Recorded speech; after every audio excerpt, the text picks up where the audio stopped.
which was ran out the road earlier today while coming up here. And I think that we need to begin to look at what is in the best interest of the city of St. Louis. And I don't believe that the land assemblage is in the best interest of the city of St. Louis. Now, why do I say that?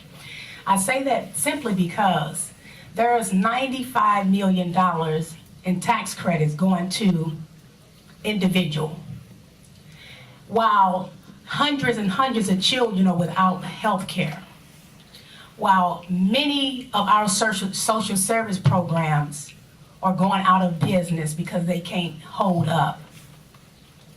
The land assemblage we talk about today is not helping the city of St. Louis.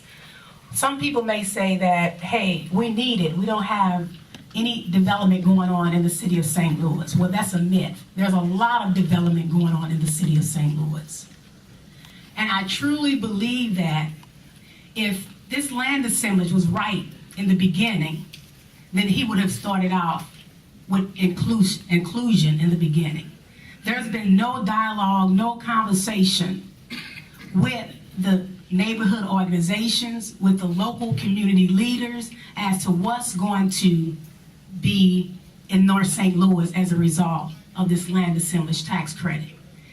Now imagine all of you going into a home and putting furniture in a room without measuring the room.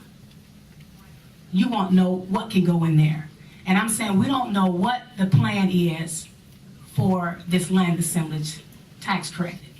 And until we understand, until we know better what's going to take place in the areas in which we represent, we don't want it. So I would encourage all of you to vote against the land assemblage piece of this legislation, and let's come back at a later date and begin to figure out how we can make it right. Thank you. Any questions of the lady?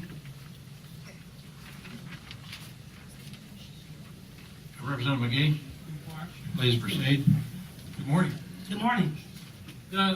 The jobs have to be important to those areas. Is that correct? To the district to where you live? Isn't those jobs important to you? Oh, most definitely. I truly If we believe that don't job creation. have the tax credits won't go out unless the job is created. And that is the thought behind that, is to create those jobs and then put out the tax credit. So there's no money up front until we create a good, decent job in that area and make growth. I think what we need to begin to do first is talk about what's the plan, what's going to be there. No one knows the plan. I don't even think you know the plan. No. And you're giving away $90 million of taxpayers' dollars without even knowing the plan. Is pathetic to me. Well, we don't. Hold on, let me say this here. I think that it's essential that we understand what's going to take place in North St. Louis. Now, we all want job creation. We all believe in economic development.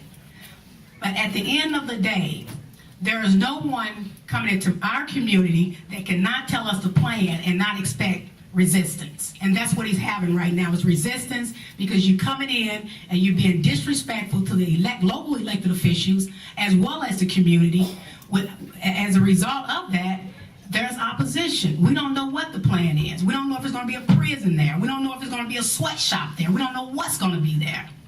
And we're not totally opposed to economic development. What we're saying is allow for this piece of legislation to be tabled for a later time so that it can be inclusion in what's going to take place in the city of St. Louis. I appreciate your comments and thank you.